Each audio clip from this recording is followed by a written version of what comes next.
En République démocratique du Congo, l'adoption de la loi électorale ravive les crispations entre la majorité présidentielle et l'opposition.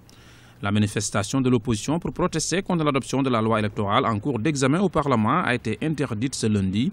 Pour les autorités, cette interdiction n'est que le fruit de l'application de la loi. Une raison simple et légale. En droit congolais, il a été proclamé l'inviolabilité du siège du Parlement. Il est interdit de manifester dans le siège du Parlement selon la loi congolaise. Les partis d'opposition qui ont appris à manifester ont indiqué dans leur tract qu'ils invitaient leurs adhérents à occuper le siège du Parlement.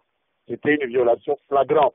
La loi congolaise qui interdit que l'on manifeste dans le siège du Parlement pour ne pas faire pression sur les élus de la nation. Je pense que tous les États de droit de par le monde ont une telle disposition. Et donc la police a été chargée de protéger l'inviolabilité du Parlement, qui est une disposition de la loi et de la constitution congolaise. Pour les autorités, le déploiement en masse de la police dans les rues de la capitale ce lundi se justifie par le besoin de sécuriser la délégation du président angolais José Eduardo dos Santos.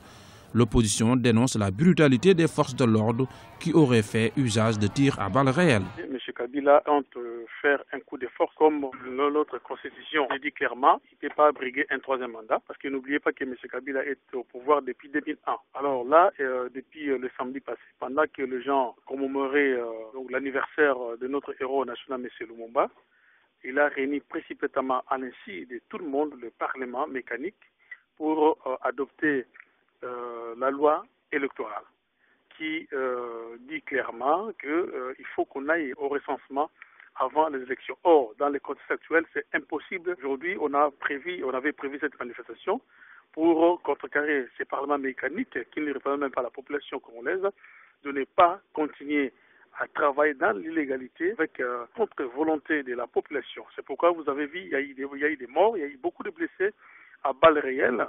Et nous condamnons cet acte-là criminel. La loi électorale très controversée devrait être examinée ce lundi au Sénat après son adoption à l'Assemblée nationale. Rappelons que l'opposition dénonce la volonté présumée de la majorité présidentielle de modifier la Constitution afin de permettre au président Joseph Kabila de briguer un troisième mandat, contrairement à l'article 220 de la Constitution limitant le nombre de mandats à 2.